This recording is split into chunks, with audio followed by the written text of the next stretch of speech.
My name is Darren Hupke, and this is Pixels and Polygons, part of the Soundstone Network.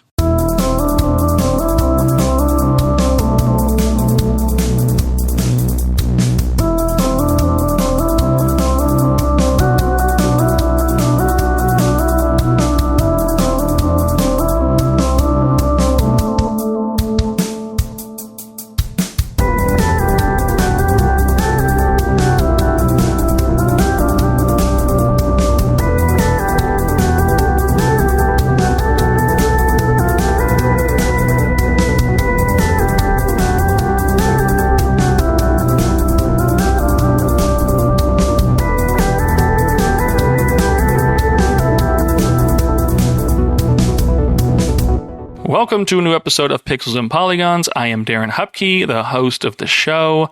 If you are a returning listener, thank you so much for coming back and checking out another episode. Hopefully this is another entertaining one for you, and I appreciate you for coming back week after week. If you are new, it's a simple pitch. I sit down with a guest each week and I ask them a video game related prompt or question, and we talk about it. It's 20 to 40 minutes or so each episode. This can stem from topics like what's a underappreciated or below average game you love that doesn't get enough attention, or what is your history with video games? When did you start playing and when did you fall in love with them? Or why do you play the games that you play? There could be a lot of different things. The conversations can go in a lot of different directions, but the point is just to have a great and thoughtful conversation that maybe sparks your own ideas or your own interests as a listener to think about your own responses and hopefully just have some fun along the way. If you like what you hear and you want to support the show, I've got a few different ways you can do that. I have links in the show notes below to everything that I do, and I'll highlight one of those in particular. 32-Bit Library is a retro gaming book series for nostalgic gamers. Each volume is a curated retrospective of games from the original PlayStation library. Every game has a written entry discussing its development and what made it special, rather than a generic review. Multiple screenshots from each game highlight key moments and refresh readers on these classic titles, and every title features a giant double-page screenshot for added visual flair. Additional essays by industry professionals provide context and history within each volume. Whether you are a die-hard PlayStation fan or want to explore the history of this generation for the first time, the goal is that you'll learn something new inside every volume. You can find links in the show notes below, or head over to pixelsandpolygons.net to buy your own physical copies, or over to patreon.com/Darren Hupke for the digital editions.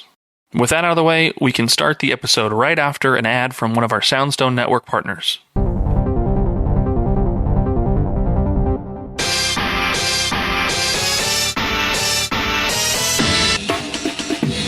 Listen to Flashback 64, the chronological Nintendo 64 podcast. Hosts Gooey, McKenna, and friends flashback to the 90s and early 2000s with a look at the Nintendo 64's catalog and its contemporary cultural and historical context. Starting with the console's launch titles and proceeding in release order, we discuss classics like GoldenEye, Super Mario 64, and Star Fox 64, as well as some not-so-beloved games, lesser-known titles, and everything in between. Along with game-specific deep dives, we also cover other bits of pop culture from the time, like films, music, and more.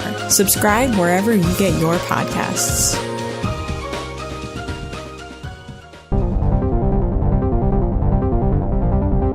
Welcome, everyone, to a new episode of Pixels and Polygons, a conversational podcast about video games. I'm Darren Hupke, and I almost said Piddles and Polygons, I think. I'm with a returning guest, friend of the show, fellow Secret Society member, Andrew Elmore. How are you doing, Andrew?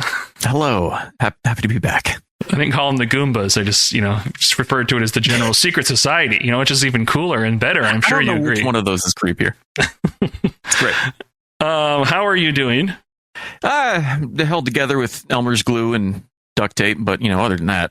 Yeah, that makes sense. That's how life's rolling, world's rolling, so things are rolling, but that's why we have our video games to escape into, I guess. Sure, that's a positive. Something like that. It's been a little while since you've been on an episode, so it's cool to have you back. And we're going to talk about, we picked 2 episodes to record for a little session here, but for this one, I'm excited to hear your take on this as well. But, before that, let's do an icebreaker. Let's see if there's something, I can get your noodling on. What is an option or a setting that you always change before starting a game? Have I asked you that before? Maybe. First thing I always check is sound.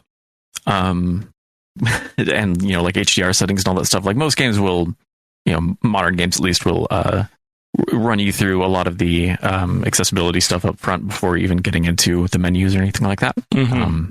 But even with like old games and stuff, I'll go back and set it to, surround sound or whatever, if that's an option, from like Super Nintendo onward.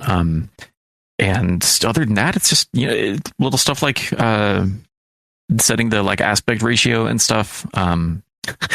Revealing my plays a lot of old games card here, but I guess, a lot of stuff from like the late 90s, early 2000s, kind of that transitional point. There's a lot of games that have like, 4:3 and widescreen versions, or, stereo versus surround mixes, or resolution outputs, and just all that kind of fun crap. Mm-hmm. It's goofy on a game by game basis. So I've just kind of gotten the habit of the first thing I check every time I load up a new game is I jump into the settings and see what there is to mess around with. So you kind of take a look at all of it. You probably dabble in a little bit of everything. It's something like that. I'm a jack of all settings, master of none. I think all I really need to do is invert that aim, and I'll rock with whatever else, I think. But I do dabble with a little bit of everything. No, you invert for just the y-axis and only for flight, right? That's only the Y for absolutely everything. Right? No, absolutely everything. All right, no, never mind. You are in fact a dangerous criminal. Okay. Yeah, I am the weird one. If that wasn't already known. All right, Andrew, you brought to the show. I'm sure this is one that many people can probably riff off the top of their head as well. Who's been around games for as long as a person like you have. But what is an underappreciated game that you love, and what about it do you enjoy that keeps you thinking about it? But this is our time to kind of talk about one of those underappreciated, underloved the games of your past. Yeah, I just boiled myself inside out by just gulping down a mouthful of coffee that was way hotter than I expected, which was smart. So I'm going to slowly die and bubble away here while I talk. I signed up for this like a month ago and forgot what my picks were and forgot to write them down. So just a moment ago before we recorded, I ran downstairs and just looked at the shelf and I was like, okay, what's a weird thing I can find that no one talks about that's like pretty good? And I have brought to you today one of the only arcade shooting games on the original Xbox, and that is Cyanide with an X. It's like cyanide, but with an X instead of a C. This is, for all intents and purposes, a 2D arcade shooter, an STG, shmup if you're nasty. But it's all polygonal 3D assets, and it's like the camera's swinging through this big, sweeping, elaborate 3D space. It's kind of taking a lot of cues from things like Gradius Forward 5, R-Type Finals, stuff like that, and putting that into a more almost Eurocentric, I think, kind of design sensibility of just like what is the wildest tech stuff we can pull off while giving you things to aim at and shoot. So it's not a particularly difficult shooter, but it is one of the only ones that's on the Xbox. It's somehow an Xbox exclusive, despite coming from PlayLogic in the Netherlands, who did not do much else. Like, they did an iToy game on the PS2, and they did like the weird kind of quasi sequel to this game that came out on PSP, but not in America. I don't know. Every time I play this, I'm like, how have I forgotten about this? Because I'll give it a year or two, and then I'll sit down with it again for another hour or two, and have a blast going through the just like ridiculous kind of, what's the word I'm looking for? Not like circumstance, but the grandiosity is not the right word either. That's way too big. That's what I'm looking for. The spectacle. There we go. Of just like the sheer amount of things that are happening on screen and all around you all the time. It's sometimes difficult to tell what you're supposed to be shooting at and what you're not, because the game itself is moving in a 3D environment. The only thing that's on a 2D plane is your targeting reticle. So you are moving that thing around, just X and Y axis painting across the screen like any other cursor, while your ship is moving around in a 3D space, and everything that you're aiming at is in a 3D space. So it's a little bit kind of patting your head and rubbing your stomach at the same time. It's kind of taking the like foreground background idea from Xevious that would then Namco would iterate on, and like Dragon Spirit and Dragon Saber, and then Taito would kind of take that with Layer Section / Galactic Attack, Ray Force, Ray Storm, Ray Crisis, all that crap. Anyway, kind of taking those ideas, and instead of giving you two different buttons for foreground and background with a shot and a bomb, it's you're just shooting all the time. It's just straight shooting with the sticks and everything. But that's the other thing, is it's not really like moving a. Sorry, I'm talking faster than I'm thinking here, or all the way around. Whatever. The PSP game, you're moving a like targeting reticle around the screen. The Xbox One is more of a dual stick shooter style, like a Geometry Wars or a Robotron, whatever. Which makes the 2D 3D thing even weirder, because you're still. It looks like you're aiming in 3D space because the shots are coming from your ship towards other ships or enemy projectiles or whatever you're aiming at. But you're still like aiming in 2D because you're still just using two sticks. I don't know. It is very difficult to describe, but when you see it in action and get your hands on it and feel how that actually works, it starts to make sense. But it is still a little bit kind of weird to keep your head wrapped around for extended periods of time as you play, just because it's constantly trying to swing you through these weird, complicated new digital areas as it's telling some kind of ridiculous, overarching post-apocalyptic sci-fi philosophical story that I don't know. I'm pretty sure I've skipped those cutscenes every time I could tell you what's going on there. But when did you first find this game? I feel like I've got this generation. I feel like I've got these covers of these games burned in my brain. Like I remember everything, I think. But this one is one that if I saw it, I instantly forgot it, and I have no recollection of this at all. It does not look like it would have come out in I was going to say United States, but like North America at all.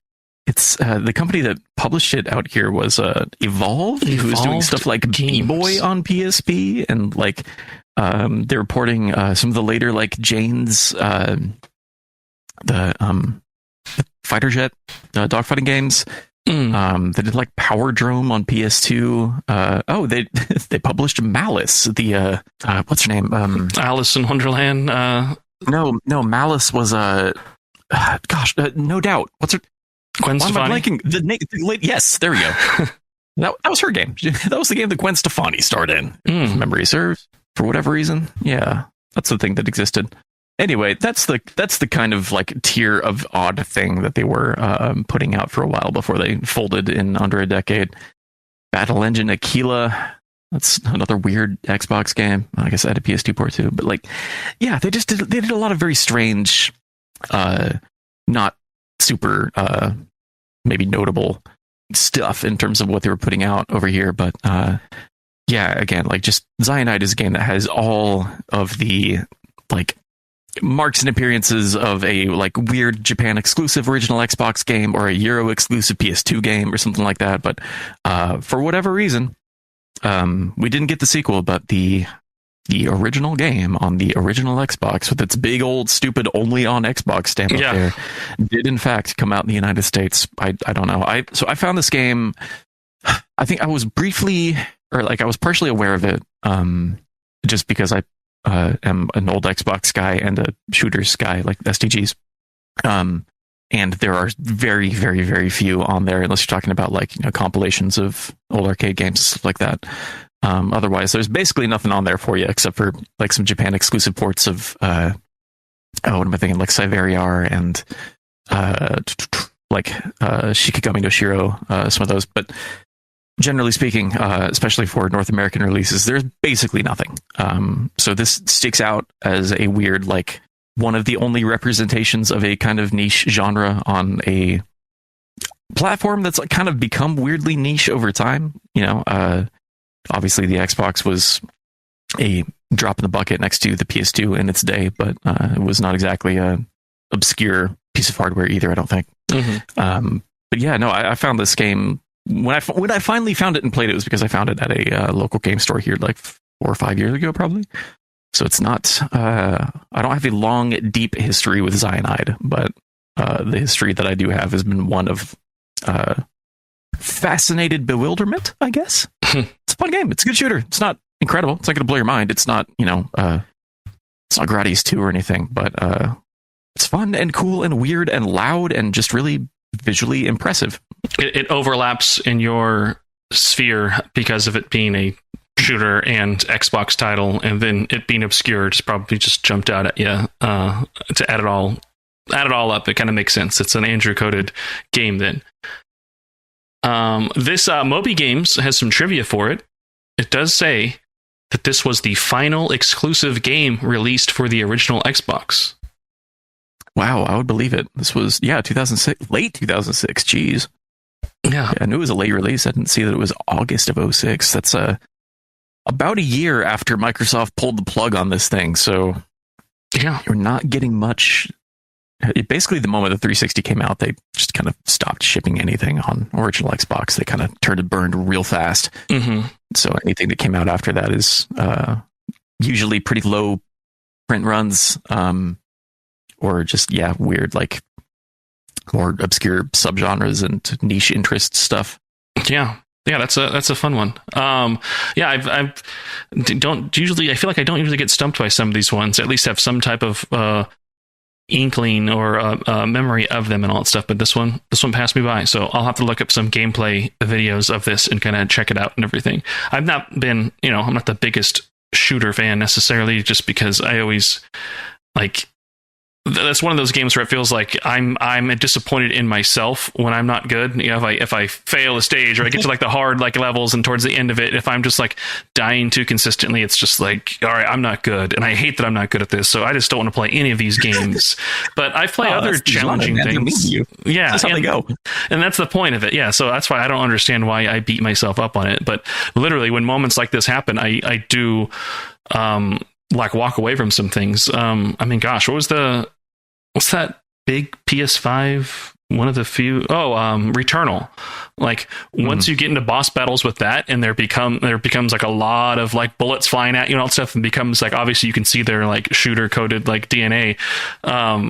Like that's when like I get the most like turned off by it, not because it's not good or fun or if it's a bad game design or anything at all. It's just that's when I'm challenged the most, and I'm just so disappointed that I can't like overcome some of these obstacles sometimes. But it's like, no, give me like a roll button or something that helps me like not feel so dumb here. And good on you for enjoying the genre. I feel like Nier Automata was a good like inroad for a lot of people as well.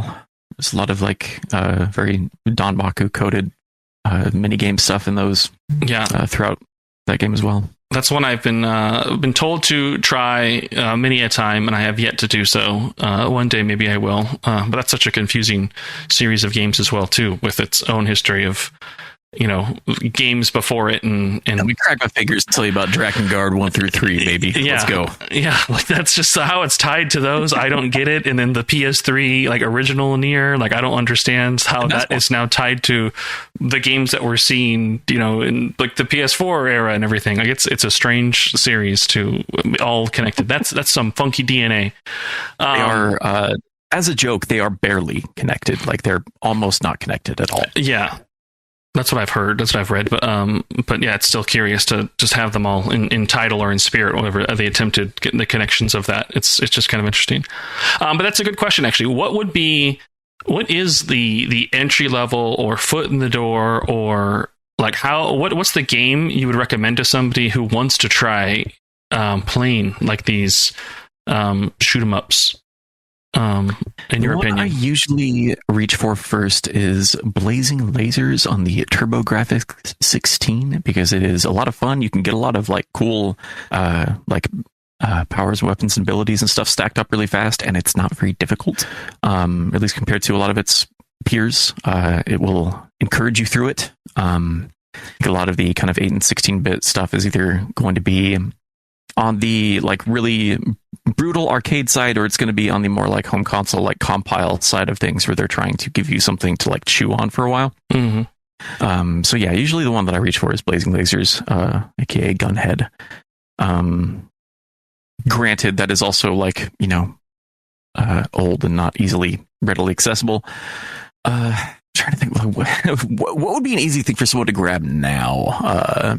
Just like you could probably just grab like, if you want to try bullet hell stuff, you could hop onto Steam and grab like Mushihime-sama, like Death Smiles 1 and 2, Crimson and Clover, World Expansion, Explosion, whichever one that is. I'm just going to keep listing things. Folks at home, I don't know. Google it. See if anything looks interesting to you. Yeah, blazing lasers. Yeah, that's also they missed a chance to properly just call it blazers. You know, they didn't need to entirely like a separate game about ironing sport coats. Oh, that makes sense. I didn't hear that until now. Like blazers is already a thing. Yeah, never mind. No, you were going basketball, weren't you? Yeah, you know, the Trailblazers. All right. Well, fun. I mean, I learned something there. So this is a good episode. Whenever I hear about a game that makes me want to do some research on it later, it's a good conversation. So cyanide, however you want to say it. I'm going to look up some videos on that later, but that's the show. I mean, we answered the question. That's how the podcast works. We ask a question, we get an answer, and we're done. So thanks for doing that thing with me there, Andrew. We will we're going to record another one right after this that you listeners will hear weeks after this one, but I'm looking forward to hearing your answer for that as well. So I appreciate you taking some time and bringing us the obscurities. It's always the obscurities with you. So I'm excited to hear your next response because it's going to be a good one. Anything that people should look out for that you want to maybe plug or promote or share or recommend? Yeah, I've put some new music up on Bandcamp recently at satellitesound.net. And if you head over to Mythic Resonance on YouTube, I've got a big ol' video dropping here pretty soon that's around 100 minutes or so. I've been working on it for about 2.5 years. It's very, very nearly done. I'm waiting for one last guest clip to drop in there, and then I can hit export and send this thing out into the world. But I've been looking forward to be able to tell people to go check that out soon. So hopefully, fingers crossed, it's out by the time this goes up. We'll find out. If not, it'll probably be out by the time the next one goes up. It'll be out very soon. That's the hope. So I'll put the links in the show notes below for both the music and for Mythic Resonance and the videos and whatnot. So looking forward to that. But that is Andrew Elmore. This was Pixels and Polygons. Thanks everyone for listening, and we'll be back next week with another episode. Bye. Hello, we are Kirby Conversations, a podcast on Kirby, along with other adjacent subjects like Smash Brothers, HAL Laboratory, and other related Nintendo games. In each episode, we take an in-depth, well-researched look at a Kirby topic, drawing on our decades of experience playing Kirby games, creating Kirby-related content, and working in and around the video game industry. I'm Sean Douglas. I'm a theater and video game journalist. And my name's Bridget. I'm an online Kirby commentator and collector. Our team also includes photographer and Nintendo ambassador Kai Captain Dangerous Parker and Gigi, the editor-in-chief of Wick Kirby. Join us for deep dives into Kirby's history, interviews with industry professionals, and even inside looks at Nintendo, as together we explore all things Kirby and HAL Laboratory. You can find Kirby Conversations on Apple, Spotify, or wherever you listen to podcasts.